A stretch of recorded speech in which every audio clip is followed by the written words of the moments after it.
চলো সকালে সবার মন জয় করার মতো একটা খিচুড়ির রেসিপি তোমাদেরকে দিই। এটা বানানোর জন্য আমি একটা ছোট্ট গ্লাসে 1 গ্লাস মসুর ডাল আর সেই গ্লাসেরই 2 গ্লাস চাল মেপে নিয়েছি। সেগুলো ভালোভাবে ধুয়ে নিয়েছি।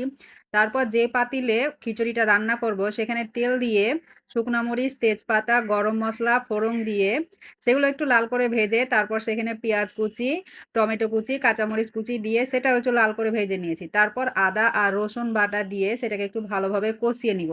এটা ভালোভাবে কষানো হয়ে গেলে একে, একে সব ধরনের গুঁড়া মসলা আমি এখানে দিব আর পরিমাণ মতো লবণও দিয়ে দিব। সবগুলো গুঁড়ো মসলা দেওয়ার পর একটু পানি দিয়ে দিব, না তো মসলাগুলো পুড়ে যাবে।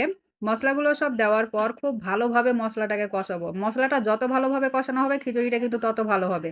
আর ওইদিকে আমি গরম পানি বসিয়ে দিয়েছি। আর চাল ডালটা হচ্ছে ধুয়ে পানি ঝরিয়ে নিয়েছি। মসলা কষানোর পর চাল ডালটা দিয়ে সেটাও কিন্তু ভালোভাবে কষিয়ে নিব। কষানোর পর আমি গরম পানিটা দিয়ে দিব। তারপর ঢাকনা দিয়ে খুব ধীরে, ধীরে জাল দিয়ে এটাকে রান্না করতে হবে। তাহলে টেস্টটা কিন্তু খুব ভালো আসবে। বিশ্বাস করে এত সুন্দর একটা সেন্ট বেরায় যা বলার বাইরে। আর সেই সাথে ছিল আলুর ফ্রেঞ্চ ফ্রাই। সেটা তো দেখেছো। তো সবকিছুই তৈরি হয়ে গেছে। এখন সার্ভ করার পালা।